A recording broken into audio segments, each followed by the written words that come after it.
कल यानी 21 सितंबर 2024 को यूएस के president Joe Biden quad summit को होस्ट करते हैं, जिसमें इंडिया के प्राइम मिनिस्टर नरेंद्र मोदी भी जाते हैं।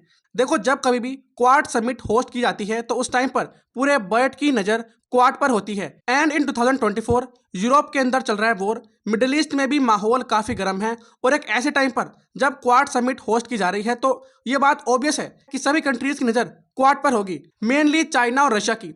यहाँ पर आप आर्टिकल पढ़ सकते हैं, PM Modi 3-day US visit begins today to participate in Biden hosted Quad. Quad एक बहुत ही इंपॉर्टेंट ऑर्गेनाइजेशन है इंडो पैसिफिक में, और उसी की एक समिट को अटेंड करने के लिए पीएम मोदी 3-day विजिट पर जाते हैं यूएस। और वहां पर क्वाड समिट के दौरान पीएम मोदी स्ट्रेस देते हैं टेरिटोरियल इंटीग्रिटी पर। ये कहते हैं we are not against anybody. ये डायरेक्टली किसी का नाम नहीं लेते, और जो समझने वाले हैं वो समझ जाते हैं कि किसकी बात चल रही है। ऑब्वियसली यहाँ पर बात चल रही है चाइना की। ये डायरेक्टली कहते हैं कि हम किसी का अगेंस्ट नहीं है, but we want peace in the Indo Pacific region. Now अगर हम क्वाड की बात करें तो क्वाड को क्वाड्रिलेटरल सिक्योरिटी डायलॉग बोला जाता है। अब जैसे इसका नाम क्वाड है, ये बात आप सब जानते होंगे कि क्वाड का मतलब होता है चार, और इसलिए इस क्वाड ऑर्गेनाइजेशन का कहीं ना कहीं रिलेशन है चार से। तो मैं आपको बता दूं, ये जो ग्रुप है क्वाड, इसके अंदर 4 कंट्रीज हैं as a member: Australia, India, Japan and United State. 2007 में जापान के president Shinzo Abe India, Australia और यूएस के साथ मिलकर क्वाड की फॉर्मेशन करते हैं। हालांकि 2008 में क्वाड बंद हो जाता है क्योंकि ऑस्ट्रेलिया इससे विड्रॉ कर लेता है। नाउ ये बात आपने नोटिस की होगी कि क्वाड 4 कंट्रीज का ग्रुप है, और चारों ही कंट्रीज डेमोक्रेसीज हैं। यानी ऑस्ट्रेलिया के अंदर भी डेमोक्रेसी है, इंडिया के अंदर भी डेमोक्रेसी है, जापान के अंदर भी डेमोक्रेसी है, और यूएस के अंदर भी। जहां पर आप इस मैप में भी देख सकते हैं, अगर मैं इन चारों कंट्रीज को कनेक्ट कर दूं तो आपको एक क्वाड्रिलेटरल मिलेगा, और इसी की वजह से इस ऑर्गेनाइजेशन का नाम दिया गया था क्वाड। चाइना के बारे में बात करने से पहले थोड़ी बात क्वाड के बारे में करते हैं। हर ग्रुपिंग की तरह, चाहे वो ब्रिक्स हो, एससीओ हो, क्वाड के भी कुछ प्रिंसिपल्स हैं जो मेनली बात करते हैं इंडो पैसिफिक की, कि इंडो पैसिफिक को किसी भी मिलिट्री और पॉलिटिकल इन्फ्लुएंस से फ्री रखना। क्वाड का एक कोर ऑब्जेक्टिव है to secure a rule based global order in Indo Pacific, जिसमें मेनली बात करते हैं फ्रीडम ऑफ नेविगेशन की and a liberal trading system की। नाउ अब मैं आपको बता दूं, ये जो हम बात कर रहे हैं इंटरनेशनल रूल बेस्ड ऑर्डर या फ्रीडम ऑफ नेविगेशन, ये सब अंडर यूएन क्लोज आते हैं, और इन सभी का वॉयलेशन करता है चाइना। आपने कई बार सुना होगा कि चाइना फिलीपींस के बॉर्डर में घुस गया, चाइना की कोस्ट गार्ड शिप ने जापान के इकोनॉमिक एक्सक्लूसिव जोन को थ्रेटन कर दिया। दूसरी बात, आपने ताइवान के बारे में कई बार सुना होगा कि चाइना की जो कोस्ट गार्ड शिप्स हैं, फाइटर जेट्स हैं, वो आए दिन ताइवान के आसपास देखने के लिए मिलते हैं। ये बात आपने कई बार सुनी होगी, और इसी के ऊपर काम करता है क्वाड। अब ऐसा नहीं है कि क्वाड बस चाइना को काउंटर करने के लिए बनाया गया है, मगर जो आए दिन हमारे सामने इशूज आते रहते हैं, जैसे कोविड-19 का इशू हमारे सामने आया, आपने कई बार सुना होगा साइबर सिक्योरिटी के बारे में, क्लाइमेट चेंज के बारे में, डिजास्टर रिलीफ के बारे में, ह्यूमैनिटेरियन असिस्टेंस के बारे में। इन सभी चीज़ों पर भी क्वाड आपस में बातचीत करते हैं। इवन जब कोविड-19 आया था उस टाइम पर भी क्वाड की समिट्स में कोविड-19 को लेकर काफ़ी बातचीत हुई। इवन इन चारों कंट्रीज ने मिलकर एशिया के बहुत सारे देशों में खुद वैक्सीन पहुंचाई टू फाइट अगेंस्ट कोविड-19। नाउ यहाँ पर आप देखो, आपको देखने के लिए मिलेगा चाइना। चाइना एशिया का बहुत ही इन्फ्लुएंशियल कंट्री है। चाइना अपने मिलिट्री के दम पर इस रीजन में अपना क्लेम करता है। आपको पता होगा 9 डैश लाइन, हमेशा चाइना कहता है कि यहाँ से लेकर यहाँ तक रीजन हमारा है। Taiwan is the part of China. Even Philippines की बहुत सारी टेरिटरीज पर चाइना कहता है कि ये हमसे बिलोंग करती हैं, और इलीगली चाइना ने बहुत सारे अपने आर्टिफिशियल आइलैंड्स को बिल्ड कर रखा है। अब चाइना लगातार अगर ऐसे करेगा तो इसकी वजह से हो सकता है कि चाइना आगे भी अपनी जो मोनोपोली है इस रीजन में बढ़ाए। जब क्वाड की बात आती है तो चाइना भी अपने डिसीजन सोच समझ कर लेता है। देखो, क्वाड एक ऐसी ऑर्गेनाइजेशन है जिसमें 3 कंट्रीज ऐसे हैं जो डायरेक्टली इंडो पैसिफिक से अपने बॉर्डर शेयर करते हैं, मगर यूएसए का यहाँ पर कोई भी रोल नहीं है। यहाँ पर आपको मैप में दिखेगा यूएसए दूर दूर तक भी आपको चाइना के आसपास नहीं मिलेगा, साउथ चाइना सी के आसपास नहीं मिलेगा, बट स्टिल यूएसए यहाँ पर इसलिए है क्योंकि चाइना की वजह से जो यूएसए एक टाइम पर बहुत बड़ी पावर हुआ करता था इस रीजन में, यूएसए का जो ट्रेडिशनल रोल था इस रीजन में, चाइना की बढ़ती इकोनॉमिक पावर ने उसको काफ़ी कम कर दिया। अब यूएसए चाहता है कि चाइना जिस तरीके से यहाँ पर अपनी मोनोपोली बढ़ा रहा है, बेसिकली इलीगल तरीके से चाइना जो आगे बढ़ रहा है, कह रहा है कि ये रीजन हमारा है, इसको काउंटर करने के लिए यूएसए भी सामने आया और क्वाड को फॉर्म किया गया। नाउ अब तक हम क्वाड की एक बात समझ गए हैं कि क्वाड का कहीं ना कहीं यही मोटिव है कि चाइना को काउंटर करे, मगर कहीं भी आपको ये साफ साफ लिखा हुआ नहीं मिलेगा कि क्वाड को इसलिए बनाया गया है कि चाइना को काउंटर करे इंडो पैसिफिक में।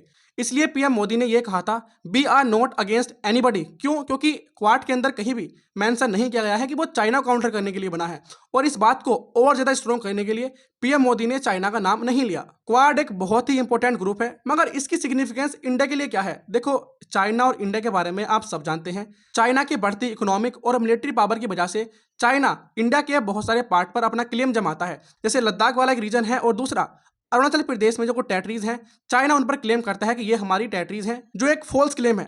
अब इंडिया ने क्वाड में जो पार्टिसिपेट किया है, इंडिया क्वाड का जो मेंबर बना है, वो इसलिए बना है ताकि क्वाड कंट्रीज इंडिया को सपोर्ट प्रोवाइड कर सके अगेंस्ट चाइना।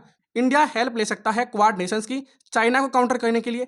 साथ ही साथ नेवल फ्रंट पर भी इंडिया क्वाड नेशन की हेल्प ले सकता है अपने जो स्ट्रैटेजिक एक्सप्लोरेशन है इंडो पैसिफिक में, उनको करने के लिए। और इसी की वजह से क्वाड चाइना के लिए एक बहुत बड़ी सरदर्दी बना हुआ है इन 2024। इवन आप यहाँ पर देखो, आपने सुना होगा ओकस के बारे में। मैंने इसकी बात कई बार अपनी पिछली वीडियोज में की है।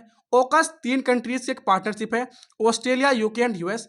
इसमें क्या हुआ था कि जो ये कंट्रीज हैं, यूएस और यूके, ये प्रोवाइड करेंगे nuclear powered submarine to Australia.